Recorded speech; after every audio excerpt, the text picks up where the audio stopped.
positions. Thank you again for being here, and I'd be glad to listen to questions. Yeah. Okay. I wasn't going to say anything today, but I stood up in this house, I think, before a few times. I say that. Could I interrupt just for a second so people can understand? Sure. You have in front of you small microphones. Okay. My request is that before you turn it on, Yes. you pull it out. Thank you. And then you speak, and one more request.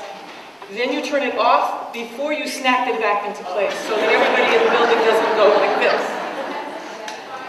Hello, Madam Speaker. I've stood up in this house before and spoken, and I wasn't planning on saying anything, but I'm going to say something real quickly. And that is that I want to also inject a little bit of legislative reality into this whole process. The truth is that with the bare majorities that Democrats have in both houses of the federal Congress, there is actually never going to be an impeachment. Even if there was a possibility that Democrats would vote for impeachment, you have basically a divided Senate, and they will never vote. The Republicans will never vote for impeachment. So you're never going to be able to remove this president from office. I say this because I support this resolution, and the reason I support it is because I think it's important that we send a message to the administration that they have been censured. We may not be able to remove them, but we can make a statement to them and to the world that what they've done is wrong.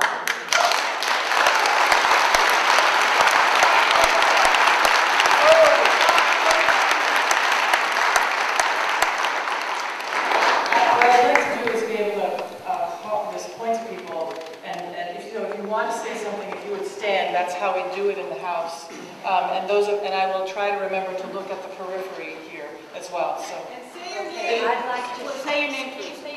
My name is My name is Teresa Del Pazzo, and I'm from Vermont.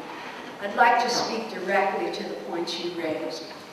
The most significant appears to be the question of the political judgment that this will be problematic in the larger picture, and that we will be alienating more people than we get support from. And I think that's really untrue. I think it's a misreading of what the mood of the country is. And I think that's reflected both in the blue states and the red states by the very low approval rating of Bush and Cheney. Secondly, to the bigger picture, it's not only a political mistake. You talked about what we would be leaving to our children and our children's children. How can we expect to teach people the respect for law and the respect for each other when we allow the two highest offices in the country to go without any comment of sanctions, real sanctions, not just a hearing, for what they have done, for their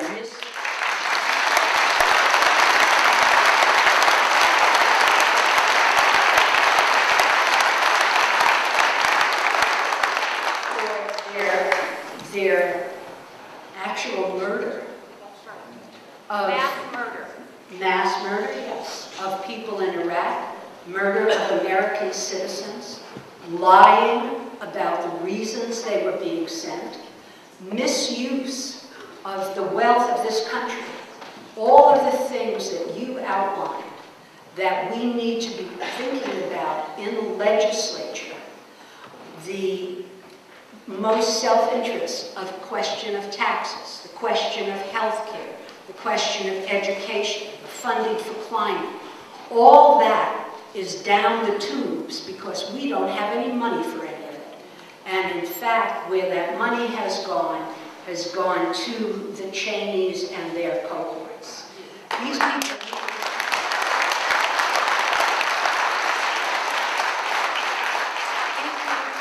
people need to be held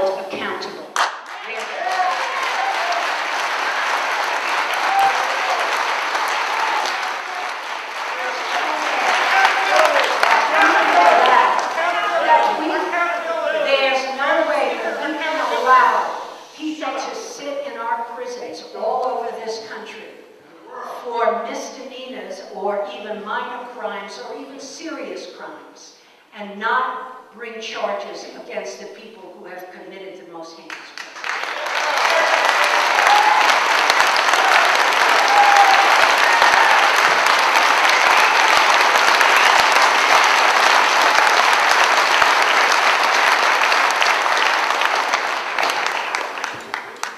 Could you use a mic? Because you will feel like you don't need to, but it will help those who are harder of hearing. It also, I believe this is streamed online, and it just really would help if you would use a mic. And for folks on the edges, you could borrow the mics that are at people's desks.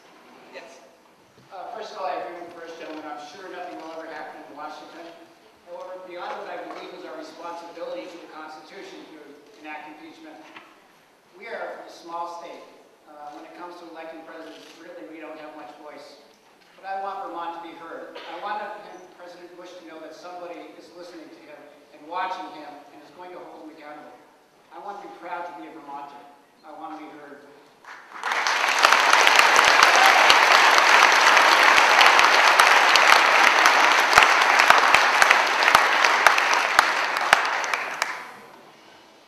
There are so many reasons why we have to stand up to this government. The most urgent reason of all is that by not standing up to them all these years, first of all, they were never elected. In terms of, they do not represent us. They are, in fact, assaulting this country at a very rapid rate. They represent big capital, people like Halliburton, and all the people who make money out of weapons. That is so disgusting as an inheritance of our country that we allow people to make money from war and sit in our White House to do it. There is no justification for this war. How can you live every day with how many? 600,000 deaths in Iraq, the destruction, the utter destruction of a nation. And we're going to sit by and, oh, we don't want to, we're so polite. We're not going to slap their hands because that might make Dick Cheney feel bad. We don't want Dick Cheney to feel bad because he's getting ready for his next war. If we don't stop them, mark my words, my friends, if we don't stand up to them now, they will go into Iran. It is their intention. They've been making sounds. That's why Dennis Kucinich was on CNN television very eloquently last night. Thank God somebody on CNN was making some sense and not just representing the military-industrial complex for a change. They have bought and sold our Congress. If they haven't bought and sold you, then good. Then please stand up for the people. Do you know how much they give in lobbying fees, which is another form of bribery, every year? They don't represent us. We have to stop them. Do you realize how horrible it would be if we start to attack Iran? We're already illegally overflying Iran. We're already funding them with our tax money. For what? We're completely, they are vampires on this nation. They are sucking our blood. And you're going to stand there and say, oh, we don't want to stop them because, after all, we have committees. You've all been so well trained in your preschool and your elementary school to sit still and not say anything. Well, we're being destroyed by them. We're being destroyed by them.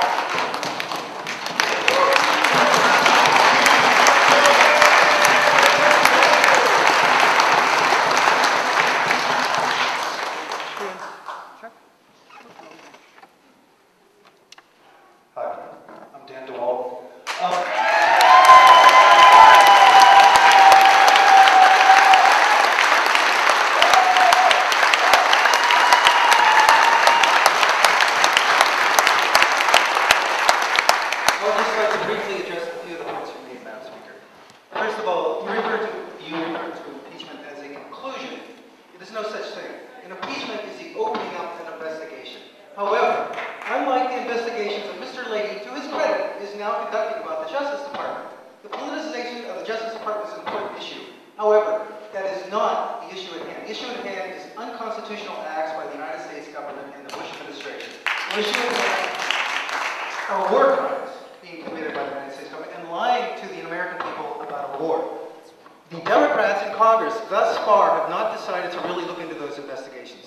those issues with their investigations.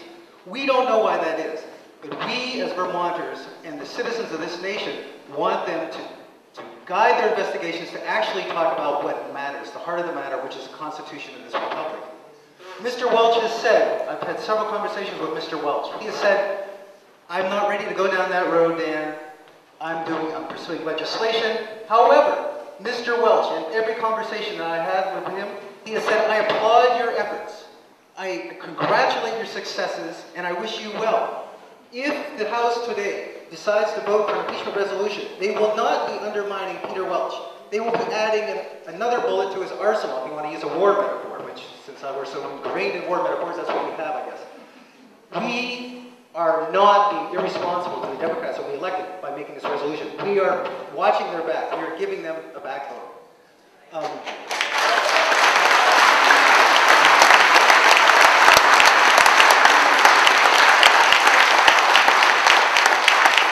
Lastly, you have said, if we go to impeachment, it'll be a distraction. We want to end this war. This is a distraction from ending the war.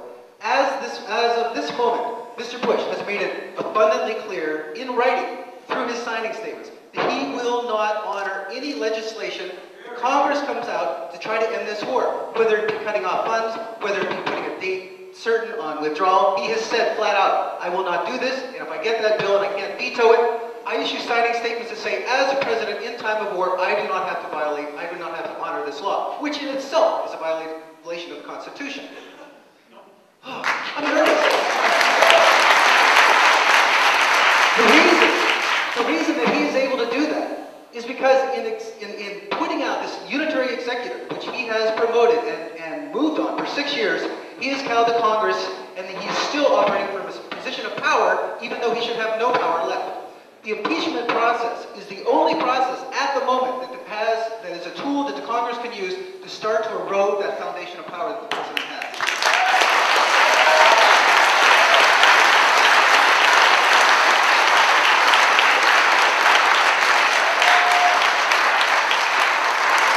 I would just ask that you folks see this not as an either-or proposition.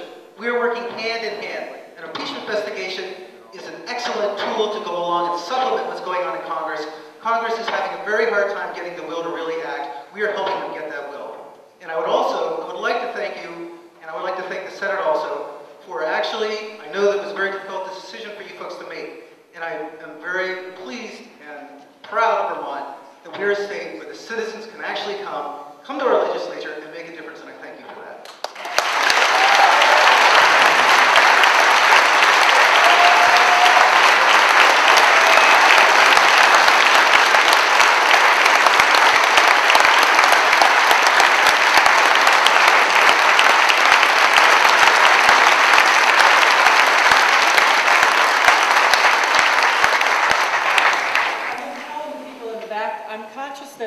You would like to speak, but I think you'll have a hard time being heard. You might want to come down and use one of the mics at these front desks, if you don't mind. I make myself heard quite well.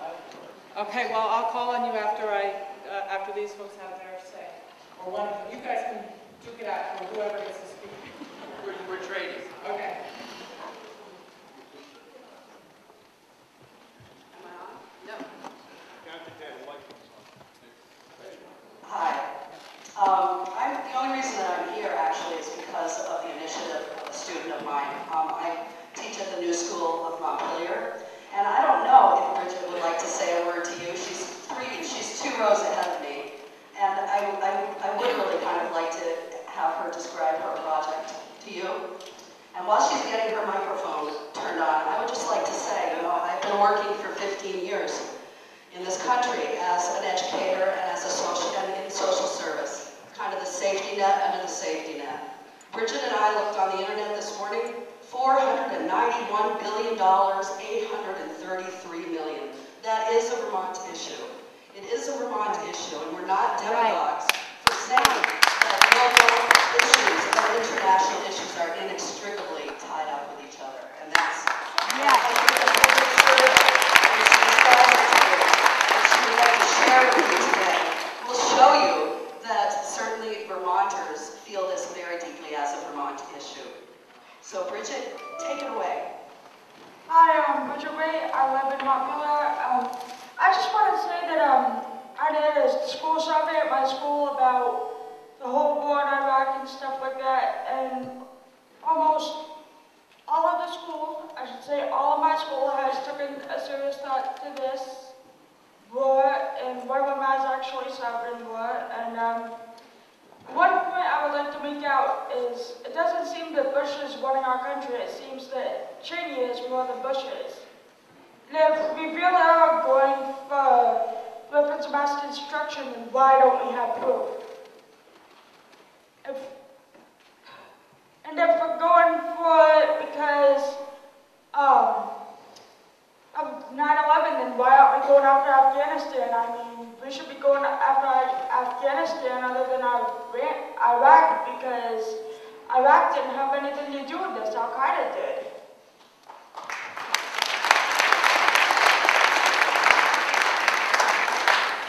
And as a Vermonter, I've had a cousin who is a captain of the military who fought over there, and my cousin says that it's ridiculous over there because millions of people are dying every day. I mean, the 20 troops, whatever we sent out, I think it was troops that we sent out. I mean, look at what happened Monday. They were supposed to help, and all that happened was 9 of them died, or one of them died, something like that, and 20 got wounded. Why are we sending troops out if they're just going to die? I mean, this affects everybody in the country, not just Washington, not just any other state, you know, it affects everybody. And all our tax money is practically going to this war. I mean, why should we have to pay if Bush and Cheney are just going to spend the money on the war? Why not, do it for, spend enough money on education and stuff like that?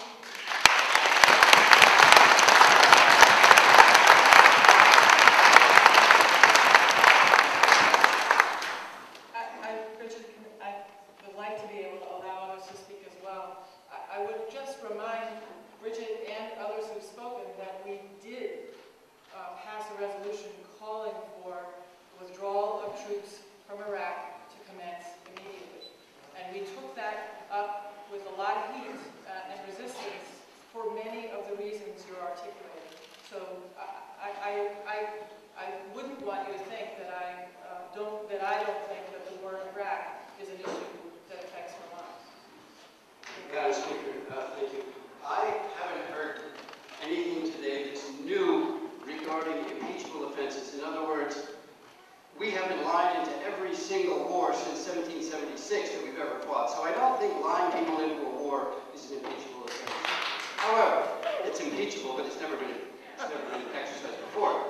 However, there are whistleblowers queuing up to report on the actions of this government regarding 9/11, including John Kerry, who just happened to mention 2 days ago that Building 7 was demolished in New York City. So when that wave hits, I want to be on the right side of 9/11 truth, not protecting the Bush administration for attacking this country on 9/11.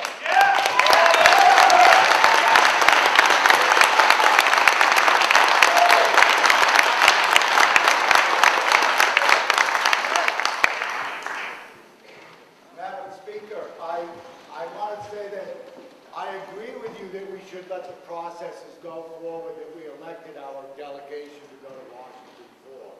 However, as a registered Republican, I voted for all of our elected delegations to Washington so that they would pursue impeachment, and after impeachment, indictment and extradition of Bush and Cheney to Germany, where they can be tried for war crimes.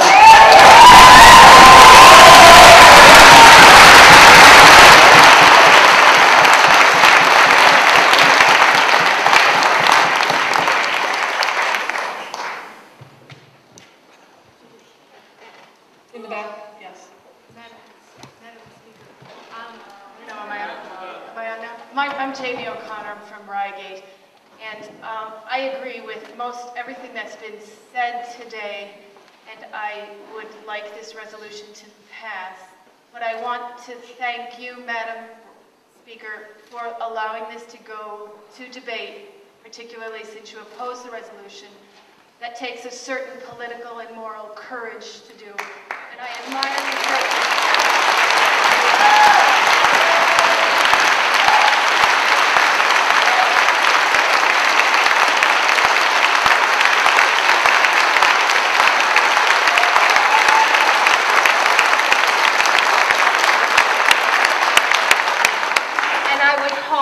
During the course of the debate, you would be persuaded to stand by your outrage and not your political instincts.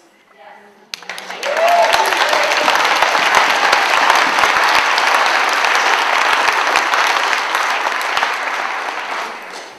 I just came back from out west, and I would like to carry on with this line and suggest that I think that the Republicans are looking for better leadership. And maybe you can search your heart and be that. And by the low opinion ratings, they're asking for somebody who will do the right thing and open up investigation. It can be a way for the country to move forward.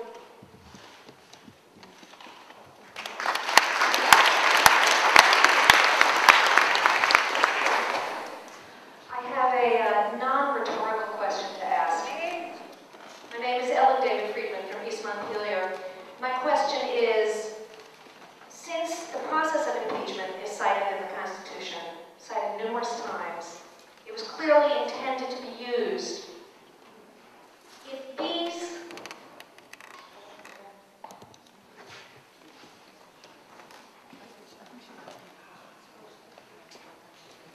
these are not impeachable offenses, what, in your opinion, are? Yes.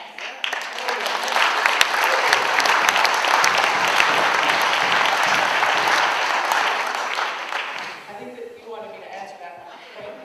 And I think I don't argue that what is impeachable and what isn't.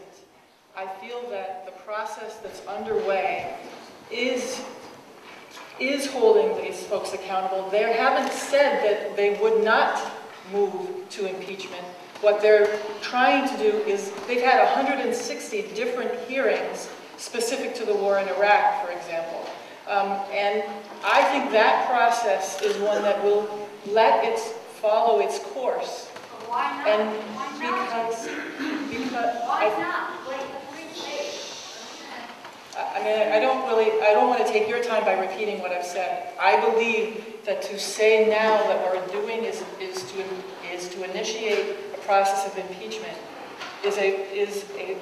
will create a situation where all of us are not listening in the same way, or as effectively as we are now. And I would prefer that the process, and I've given you the example of Senator Leahy, Senator Levin, Senator Boxer. There are other hearings, there are other trails there. I just, I sit here and I don't have them all at my fingertips, but I think that process is one that we need to allow to follow those trails and keep Americans engaged, listening and learning, so we never, ever, ever see this unfold in the same way.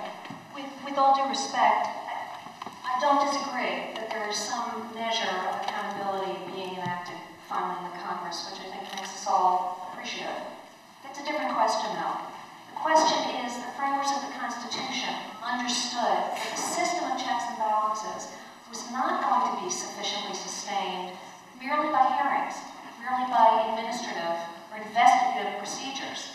They would only be sustained ultimately by the ability of the people to leap through the intermediary levels of government and say, as a people, we consider that the level of crime committed by our highest executive is excessive. That's what impeachment is about. And so I guess I would ask again, regardless of your opinion about whether or not the current process in Congress is adequate, what do you think are impeachable offenses, or do you think that the mechanism of impeachment in the Constitution is itself a rhetorical device and not intended to be used? I don't think that Ellen, I just don't think I'm in a position to answer your question. I don't think it's a rhetorical It's there for rhetorical purposes. I understand the frustration at the misuse of the process that's happened in prior administrations. I just don't think that I have not yet, and I don't think Americans are yet, at the place of having drawn the same level of conclusion that you have as to specific offenses that reach that stage. I understand you do, and I understand many do. I think we need a process still ahead of us to allow Congress to reach that conclusion and to allow more Americans to reach that conclusion. Yeah. In the back. Sorry.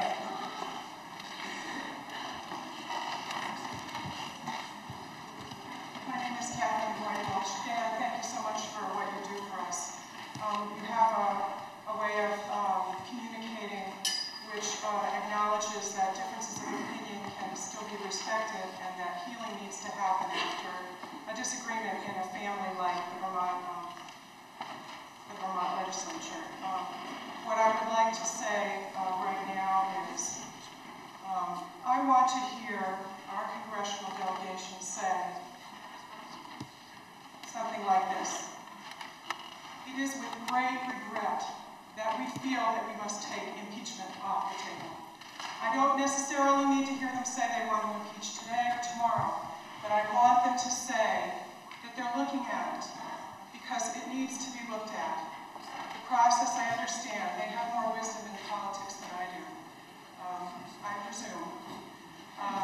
They need to hear us, and I hope that Vermont can ask them take impeachment off the table. The Speaker of our House. On the table. Take it off the table. Put it back on again. It needs to be on the table. Thank you.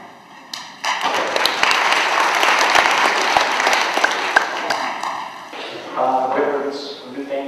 Simply here because I want my rights back. Thank you.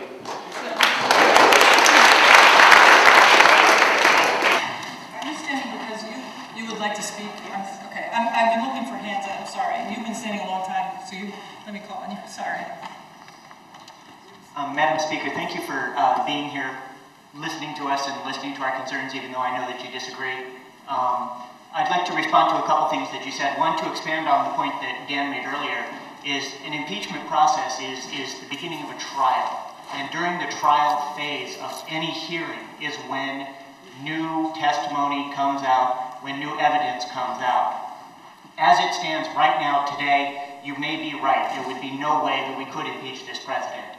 However, let the testimony speak for itself, let the evidence come to the surface, and then let's make that decision based on a court of law.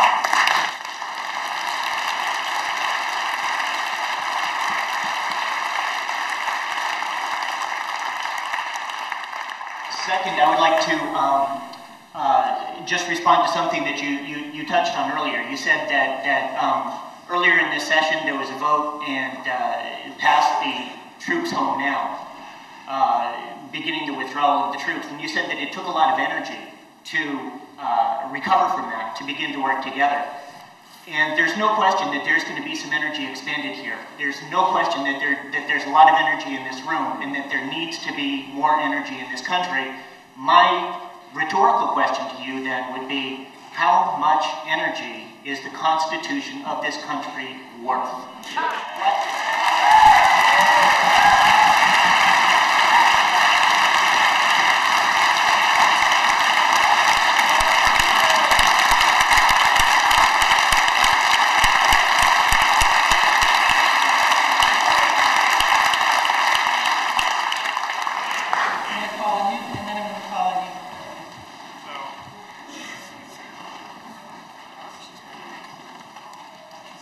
Thank you.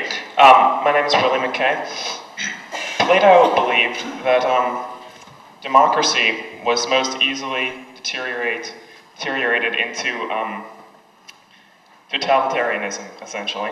And I'd like to point out that the real danger here and the real reason why we need to impeach is not for things like going to war, because democracies are allowed to go to war.